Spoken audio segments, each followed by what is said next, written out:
감사합니다. 오늘 우리에게 주신 말씀은 마가복음 5장 9절로 17절입니다.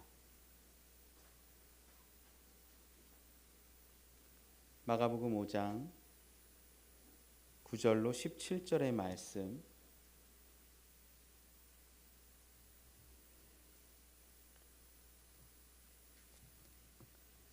신약성경 60면에 있습니다. 마가복음 5장 9절로 17절의 말씀 우리 한 절씩 교독하지요.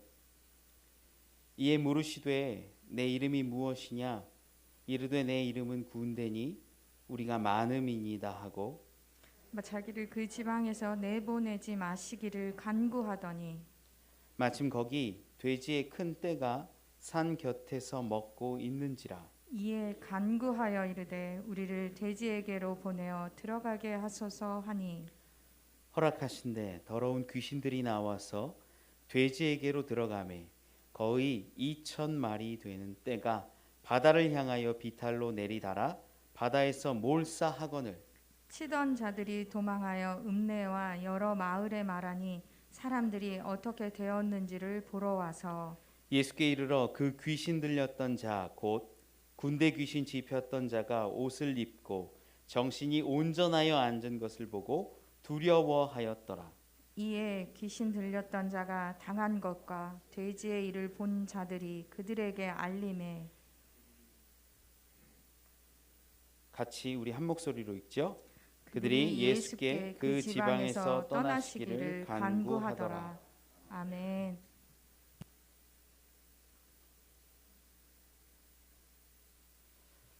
할렐루야. 우리 옆에 있는 분들하고 인사 한번 하시죠. 잘 오셨습니다. 환영합니다. 반갑습니다. 사랑하고 축복합니다.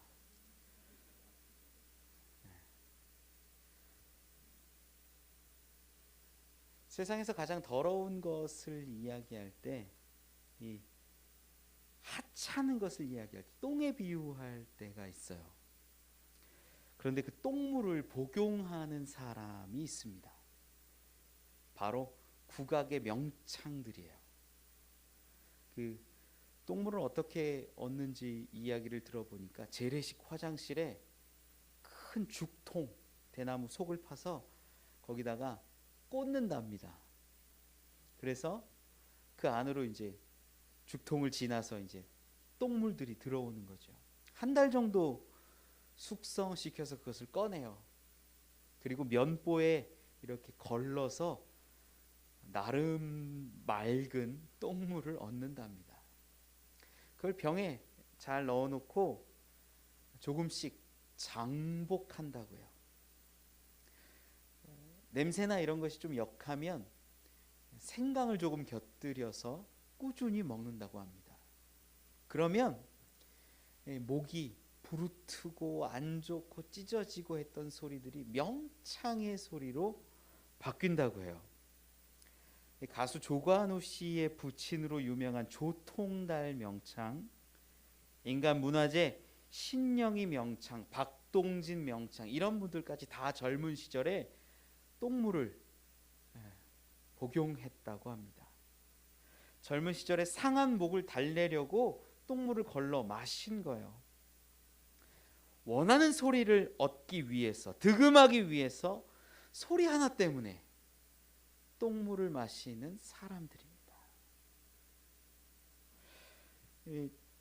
더럽고 냄새나는 그 똥물을 먹을 때, 목으로 넘길 때마다 얼마나 힘들었겠어요. 그런데 그걸 볼 때마다 소리꾼의 열정과 노력에 대해서 우러러보게 돼요.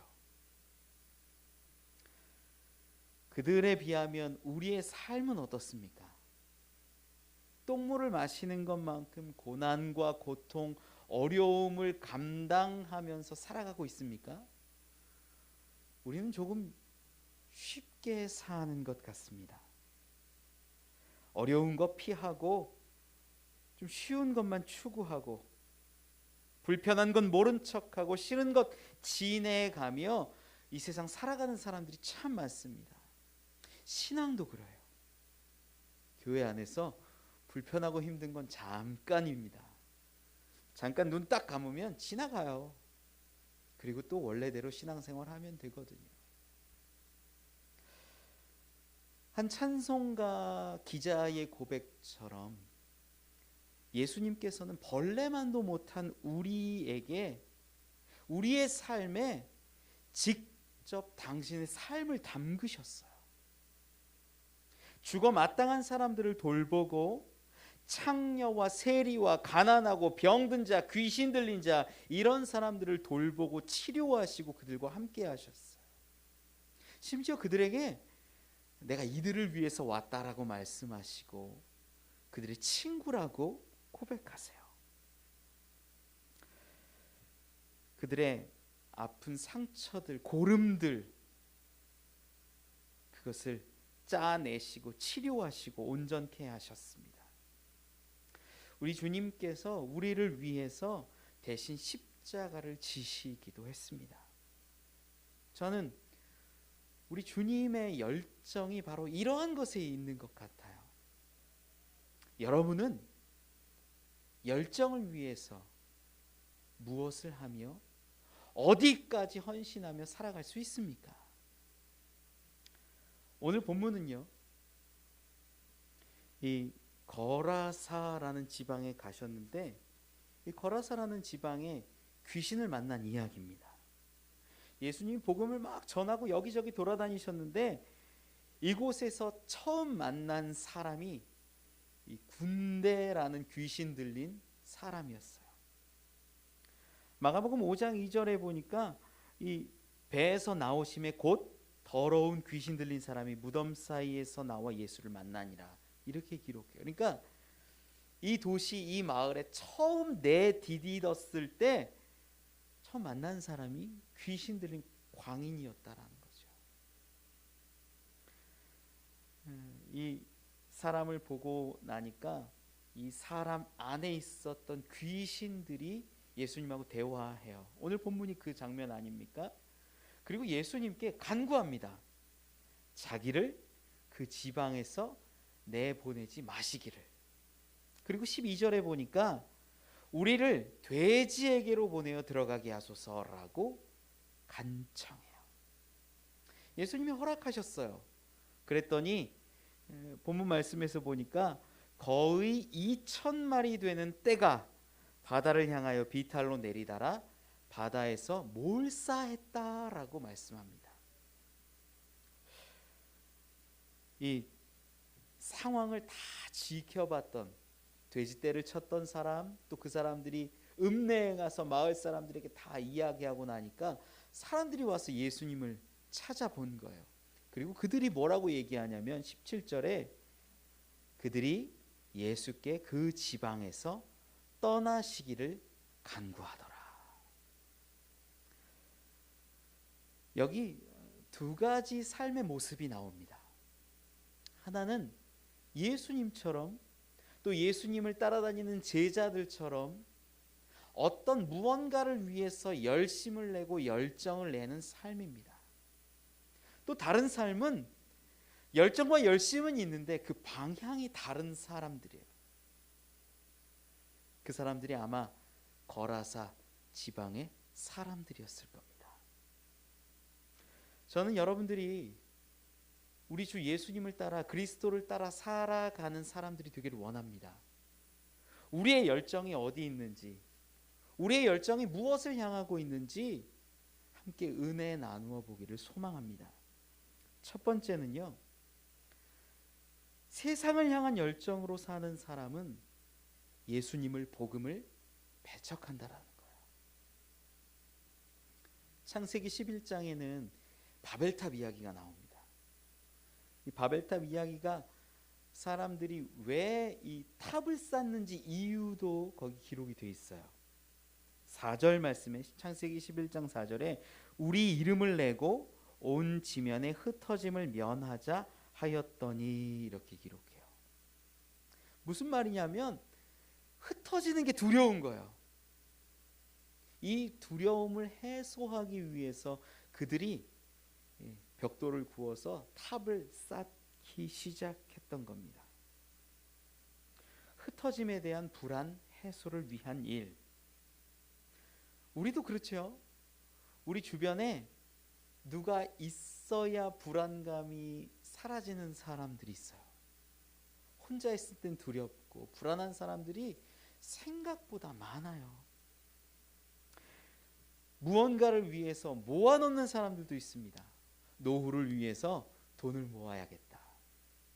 노후를 위해서 집 한 채 장만해야겠다. 질병이란 위험을 이겨내려면 보험이라도 두세 개 들어놔야겠다. 정말 위급한 때를 위해서 내가 알고 있는 좋은 사람들, 능력 있는 사람들, 권세자들, 인맥을 잘 쌓아 놔야겠다. 우리가 쌓고 있는 삶의 그 벽돌들이 어쩌면 바벨탑의 벽돌들과 다르지 않을 수 있습니다. 여러분은 무엇을 위해서 세상을 살아가십니까? 이 믿음 생활, 신앙 생활이라 하는 것도요, 나의 성공을 위해서 내가 흩어지고 내가 문제될 것을 두려워함으로 신앙 생활을 쌓아나가는 사람들도 있다라는 거예요. 성공을 위해서, 물질을 위해서, 명예를 위해서, 잘 되는 것들을 위해서 신앙 생활하는 사람 생각보다 많습니다. 교회도 심지어 이러한 흩어짐을 면하고자 쌓는 신앙생활에 동조할 때도 있습니다. 바벨탑에 갇힌 복음이란 책이 있는데 이 가운데는 이 바벨탑에 갇힌 복음이라는 것은 성공하고 부귀 영화를 누리고 그런 것들을 위해서 교회가 동조하고 있는 현실을 고발하는 이야기입니다. 여러분, 무엇 때문에 신앙생활합니까? 진짜 복음은요, 낮아지고 죽어지고 허물어져서 미랄처럼 썩어져서 새로운 열매가 맺는 것인데 우리는 마치 바벨탑을 쌓는 것처럼 노력하고 열심을 내어서 내 능력으로 무언가를 이루어 보려고 하진 않습니까? 여러분, 신앙생활하는 이유가 복받기 위해서라면 혹은 성공하기 위해서라면 세상에서 세상의 열정으로 자기 방법으로 살아가는 사람들하고 뭐가 다르냐라는 거예요. 나의 성공을 위해 신앙생활, 신앙을 이용하지 말고 주의 영광을 위해 내 삶을 살아가는 것이 진정한 그리스도인입니다. 저는 여러분들이 바벨탑, 내가 쌓았던 신앙의 바벨탑들을 무너뜨리고 주님이 보여주신 열정으로 미랄처럼 살아가는 사람들이 되기를 원합니다. 오늘 본문에 보면요, 거라사 지방의 사람들은 예수님을 영접할 수 있는 기회가 있었는데 그 기회를 걷어차버려요. 예수님 여기저기 다니셨죠. 수많은 곳을 다니시면서 복음 전하셨어요. 그 복음 전하는 것 중에 가난한 자들에게 복음이 선포되어서 질병이 치료되고 못 걷던 자들이 걷고 못 보던 자들이 보게 되고 귀신이 쫓겨나가고 수많은 일들이 이루어진다라고 말씀해요. 그렇게 복음을 전하는 곳곳마다 사람들은 예수님을 사실 환대했습니다. 왜요? 예수님이 우리의 질병, 우리의 문제를 해결해 주셨기 때문에, 내가 아는 귀신 들린 자, 그 귀신을 쫓아주셨기 때문에, 질병을 고쳐주셨기 때문에 예수님을 따르고 환대했습니다. 그런데 오늘 본문의 거라사 지방의 사람들은 예수님께 이야기하기를 그 지방에서 떠나시기를 간구했다라고 기록해요. 왜 그랬을까요? 오늘 본문에 보면 이 14절 15절에 이렇게 기록해요. 치던 자들이 도망하여 읍내와 여러 마을에 말하니 사람들이 어떻게 되었는지를 보러 와서 예수께 이르러 그 귀신 들렸던 자, 곧 군대 귀신 집혔던 자가 옷을 입고 정신이 온전하여 앉은 것을 보고 두려워하더라. 이 거라사 지방의 사람들이 지금 군대 귀신 들렸던 사람이 깨끗이 나아서 정신이 온전하여져서 앉은 것을 보고 있어요. 즉 귀신 쫓아내 주신 것을, 그 기적을, 놀라운 것들을 보고 있다는 거예요.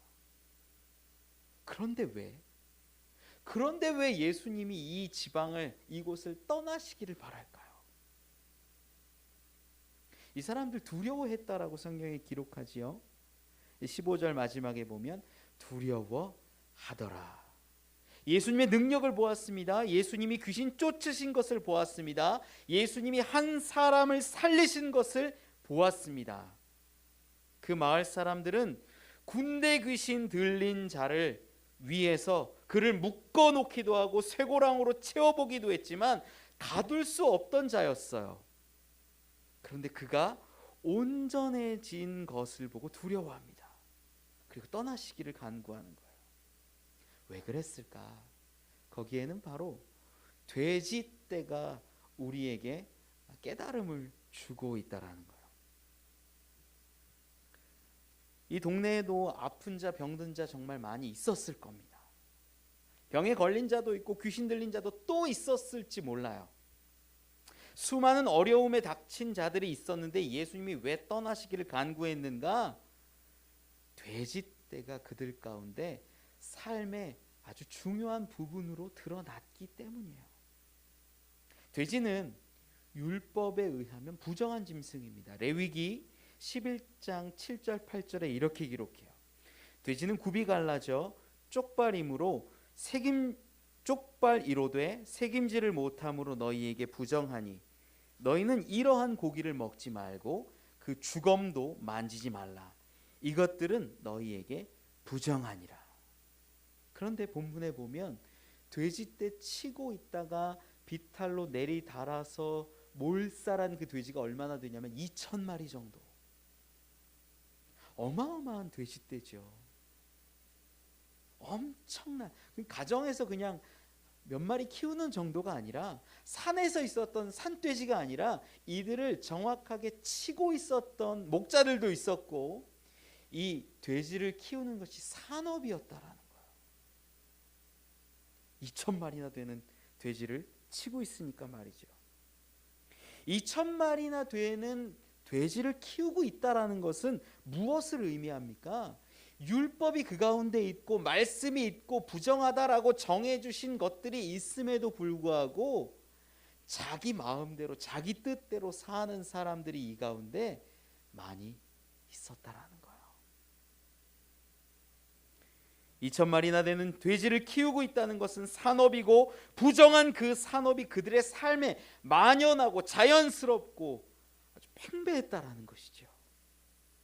추측하건대 율법에 정한 부정한 짐승을 저렇게 많이 키우는 것을 보면 저들의 삶은 아마 율법과 말씀에서 정말 많이 빗나간 삶이었을 겁니다.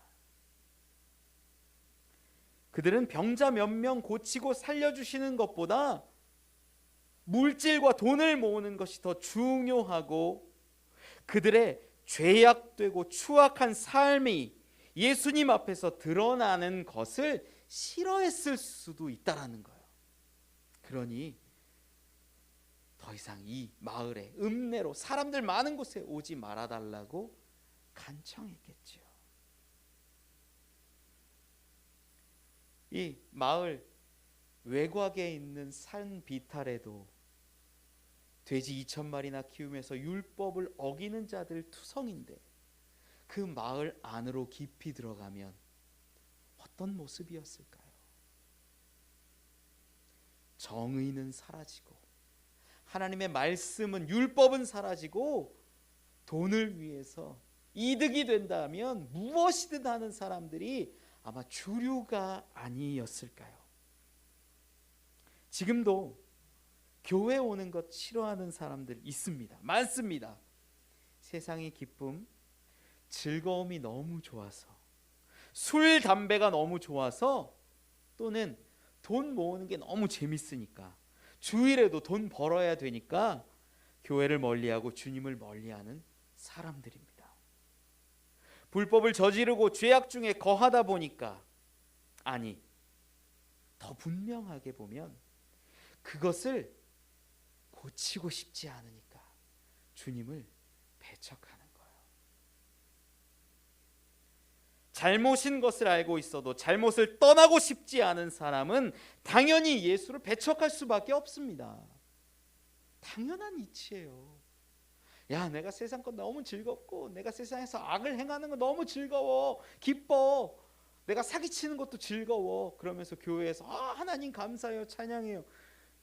그건 보통 사람이 아니에요. 그런 사람은 없어요.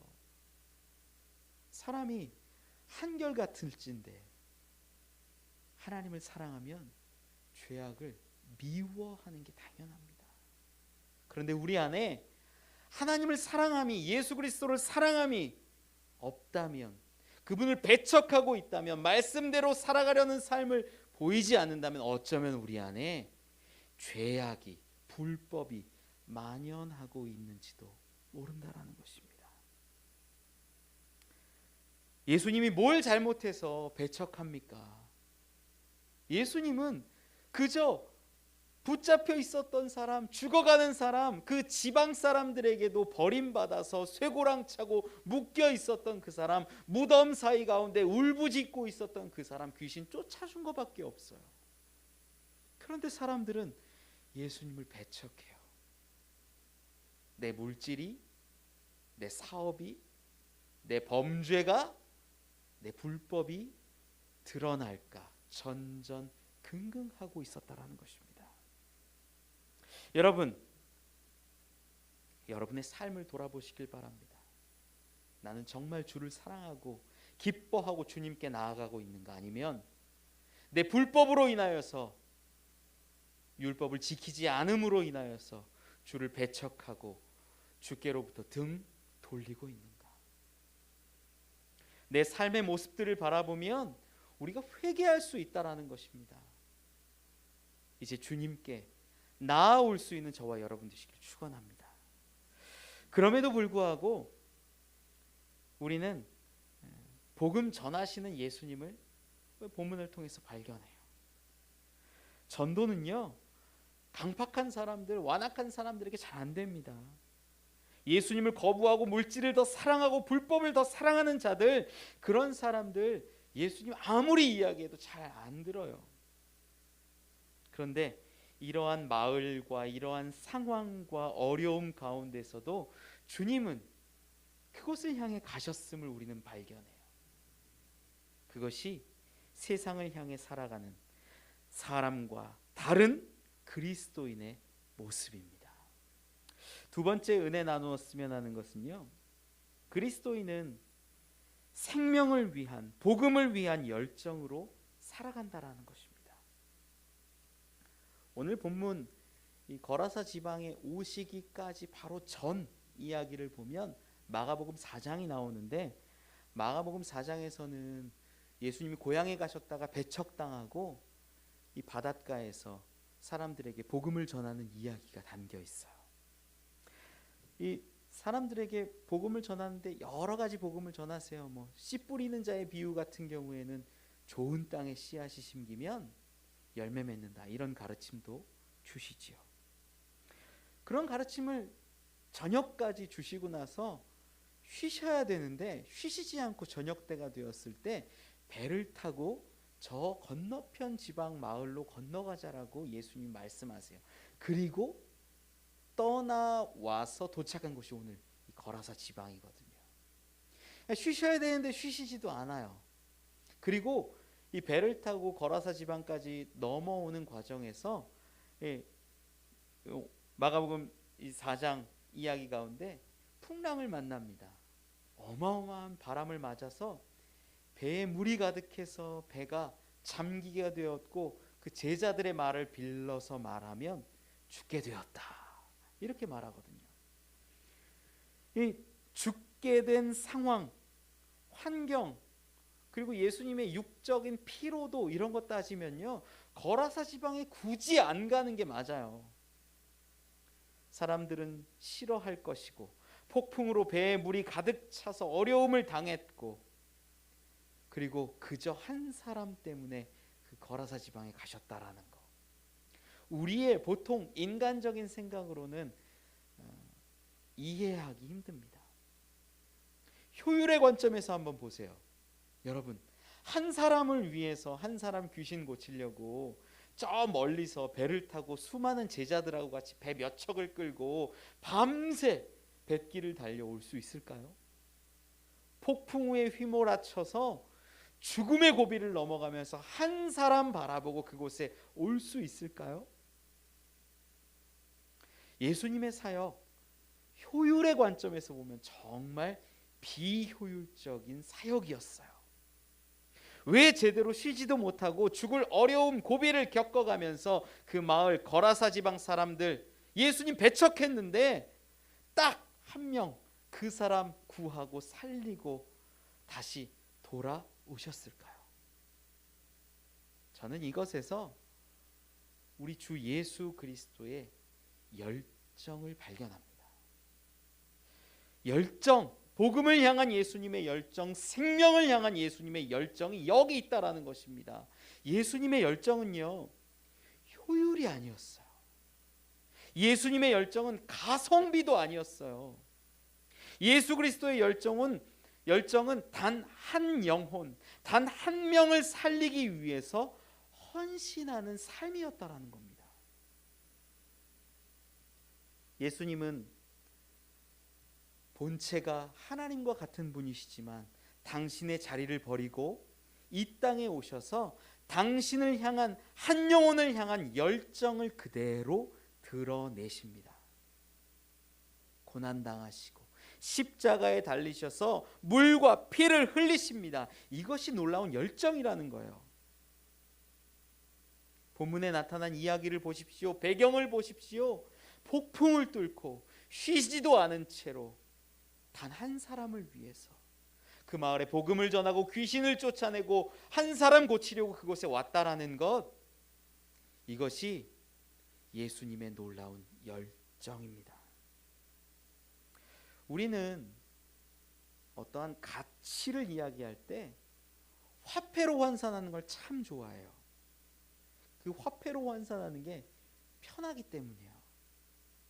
유명한 야구 선수가 FA 자격을 얻어서 재계약을 하면 야 얼마짜리냐 이거에 관심 가져요. 유럽에 있는 유명한 축구 선수가 이적을 하면 야 이적료가 얼마냐 이거에 관심을 가져요. 그쪽 남편은 얼마나 벌고 우리 남편은 별로 못 버는데 연봉이 얼마인지가 사람의 그 삶을 측정하는 하나의 기준이 되어버렸어요. 여러분, 이게 옳은 삶입니까? 아니라는 거예요. 예수님의 열정은요, 당신의 본질을 버리고 당신의 시간을 버리고 건강을 버리고 제자들과 함께 죽을 고비를 넘어서 한 사람 한 생명을 구함에 있었다라는 거예요. 저는 그 예수님이 여러분에게도 동일하게 찾아오셨음을 믿습니다. 하나님이 여러분을 얼마나 사랑하시냐면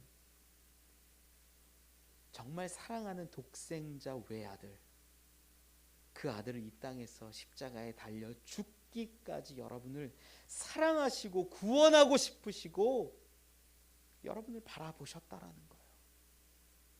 그게 하나님의 열정, 예수님의 열정, 생명을 위한 열정, 복음을 위한 열정이었다라는 것입니다. 어느 추운 날 어린 소녀가 고급 액세서리 가게 안을 이렇게 두리번 보고 있었어요. 가게 안을 한참 동안 보다가 읽고 가게 안으로 들어왔습니다. 그러더니 이것저것 액세서리를 보다가 아주 예쁜 푸른 구슬이 달린 목걸이를 하나 발견했어요. 그리고서는 주인한테 얘기하는 겁니다. 이 푸른 구슬 참 예쁘네요. 저희 언니한테 정말 잘 어울릴 것 같아요. 싸주세요. 그 주인이 언니한테 선물하려고 그러니 네, 우리 언니는요, 저는 엄마가 없어서 언니가 저를 대신 키워주셨거든요. 언니에게 줄 선물을 찾고 있었는데, 그래서 돈을 오랫동안 모았는데 이 푸른 목걸이가 너무 마음에 들어요. 언니도 좋아할 거예요. 그래, 돈은 얼마나 있니? 주인 아저씨가 물어봐요. 제가 지금까지 하나도 안 쓰고 모은 저금통을 털었어요. 돈을, 주머니를 꺼내서 돈을 꺼내는데 지폐 몇 개, 동전 몇 개입니다. 얼마 되지 않아요. 어린 이 소녀는 목걸이의 가격에 대해서는 전혀 모르는 것 같습니다. 주인이 정가표를 몰래 떼어내고는 예쁘게 포장을 해서 줍니다. 집에 갈 때 잊어버리지 않도록 조심해라. 네, 감사합니다.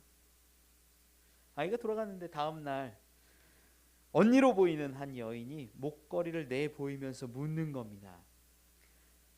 저기, 이 목걸이 혹시 여기서 파신 것이 맞나요? 네, 맞습니다. 누구에게 파셨는지 혹시 기억하시나요? 아주 작고 예쁜 소녀였습니다. 제 동생에게는 그럴 만큼의 돈이 없었을 텐데요. 그러자 가게 주인이 얘기하는 거예요. 그 소녀는 누구도 지불할 수 없는 아주 큰 돈을 냈습니다. 자기가 가진 전부를 냈거든요.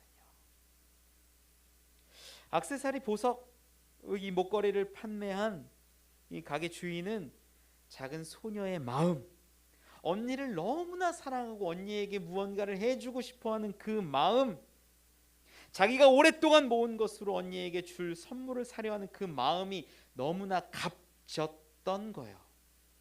그래서 그 보석 목걸이를 제값을 받지 않고도 기쁘게 내어 줄 수 있었던 것이죠. 본문에는 예수님이 한 생명을 얼마나 귀하게 여기시는지가 드러납니다. 돼지떼와 한번 비교해 보세요. 귀신 들리고 아무짝에도 쓸모없이 사람들에게 버림받고 무덤 사이에서 소리 지르고 돌로 자기 몸을 해치던 그 사람, 말도 안 통하고 제어도 안 되는 그 한 사람, 돼지떼와 비교해 보세요. 그 사람이 정말 가치 있습니까? 우리가 보기엔 아닐 수 있어요. 하지만 예수님 눈에는 이 1000마리의 돼지떼보다 훨씬 더 귀하고 값지고 소중한 한 영혼이었다라는 거예요. 여러분, 돼지 한 마리 그냥 50만 원만 잡아도 2000마리면 10억입니다. 여러분이 좋아하는 화폐 가치로 따져도 10억 되는 돈보다 그 귀신 들려서 아무것도 못하고 있는 그 한 사람의 영혼을 예수님은 더 귀하고 소중하게 바라보시고 그를 구원하셨다라는 거예요. 수많은 사람들이 하나님이 나를 정말 사랑하시는지를 깨닫지 못하고 확신하지 못해서 자기 자신을 자해하고 낙담하고 실망하고 실패하고 자괴감으로 심지어 자살까지도 하는 것입니다. 여러분, 이 세상 그 무엇보다 하나님이 여러분을 정말 사랑하고 계신다라는 그 사실을 잊지 마세요. 여러분 위해서 독생자 외아들 그 예수를 이 땅에 보내시고 그를 통하여서 우리를 살리셨음을 잊지 마세요. 여러분의 가치가 얼마나 위대하고 아름다운 존재인지 옆에 있는 분하고 한번 인사하세요. 당신이 가장 값집니다. 네, 당신이 가장 값집니다.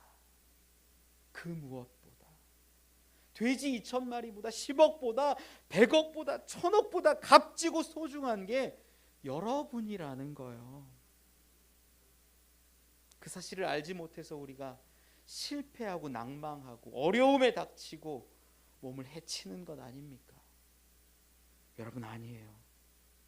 마태복음 6장 30절에 기록합니다. 오늘 있다가 내일 아궁이에 던져지는 들풀도 하나님이 이렇게 입히시거든 하물며 너희일까 보냐. 믿음이 작은 자들아, 들풀조차 하나님이 입히시고 사랑하시고 그렇게 돌보시는데 하나님의 형상을 닮은 여러분들은 그 무엇보다 돼지 1000마리보다 더 귀하고 아름답고 복된 존재라는 것입니다. 여러분, 예수님의 열정은 폭풍을 뚫고 돼지떼보다 더 값진 우리 한 사람을 구원하는 데 있었습니다. 그것으로 드러났습니다. 하나님의 열정은 우리를 위해, 한 사람을 위해, 나를 위해 우리 주 예수 그리스도를 이 땅에 보내시고 그를 십자가에 달게 하시고 우리를 살리심에 있습니다. 그 열정이 생명을 위한 열정, 복음을 위한 열정이었다라는 거예요. 인간의 생각으로는 합리적이지 않습니다. 그 위대하신 하나님의 독생자 예수께서 아무 쓸모없는 귀신 들린 자에게 찾아오셨고 폭풍을 뚫고 모든 제자들을 거느리고 한 사람을 만나 그를 변화시켰습니다. 그를 살렸어요. 악한 귀신의 일을 멸하고 주님은 묶여있던 그 한 영혼을 구원하셨습니다. 저는 그 예수님의 열정이 놀랍게 열매 맺음을 또한 봅니다. 오늘 본문 뒤에 넘어가면 마가복음 5장 20절에 이렇게 기록해요. 그가 가서 예수께서 자기에게 어떻게 큰 일 행하셨는지를 데가볼리에 전파하니 모든 사람이 놀랍게 여기더라. 귀신 들렸던 자가 다른 지방에 가서 복음을 전하고 예수를 증거하는 사역자가, 전도자가 되었다라는 것입니다. 저는 예수님이 하나님의 열정을 이어받아 사역했음을 믿습니다. 예수님의 제자들은 예수님의 열정을 이어받아 죽음까지 기쁨으로 받아들였음을 우리는 성경에서 봅니다. 그리스도인은 세상의 열정으로 세상의 성공을 위하여 사는 것이 아니라 하나님 영광 위하여 우리 주 예수 그리스도의 열정을 닮아 생명을 위해, 복음을 위해 살아가는 자들됨을 믿습니다. 여러분, 예수님의 열정을 보고 배우십시오. 한 생명을 살리는 데 쓰임 받으십시오. 우리 가운데 있는, 우리 주변에 있는 한 사람 한 사람은 결코 버림받지 않아야 합니다. 그들이 구원 받아야 합니다. 내가 쓰임 받아야 합니다. 말씀을 맺습니다.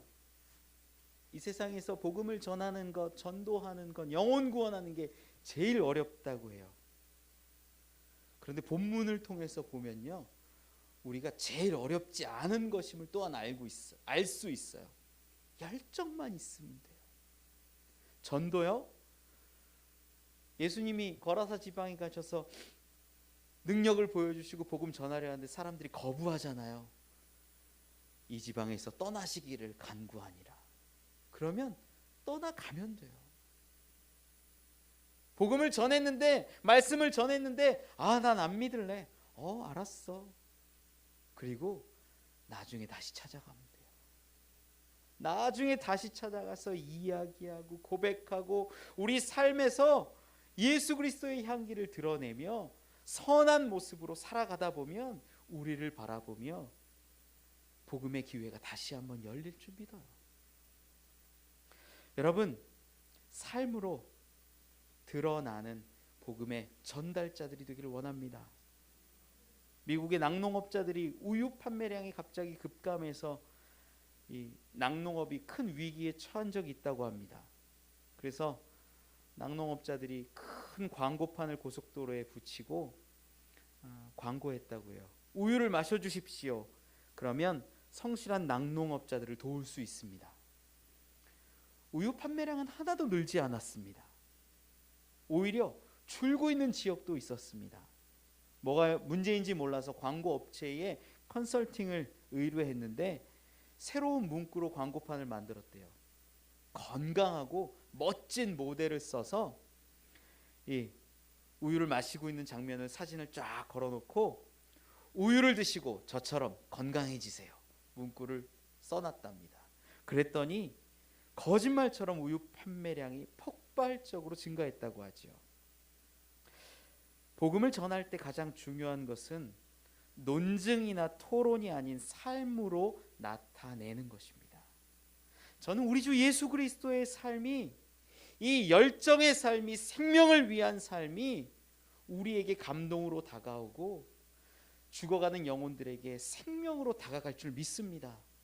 또한 우리의 삶을 통하여서 우리 주변에 있는 수많은 사람들을 살릴 수 있음을 저는 믿습니다. 말로 하는 것이 아니라 내 삶으로 섬기고 돕고 베풀고 나누고 어려운 곳에 나아갈 때, 한 생명을 위해 우리가 낮아질 때 그 수많은 사람들이 예수 그리스도를 바라보게 될 줄 믿습니다. 이제 그러한 복음의 전달자, 복음의 가치를 세우는, 생명을 위해 살아가는 참 그리스도인 저와 여러분 되시길 간절히 축원합니다.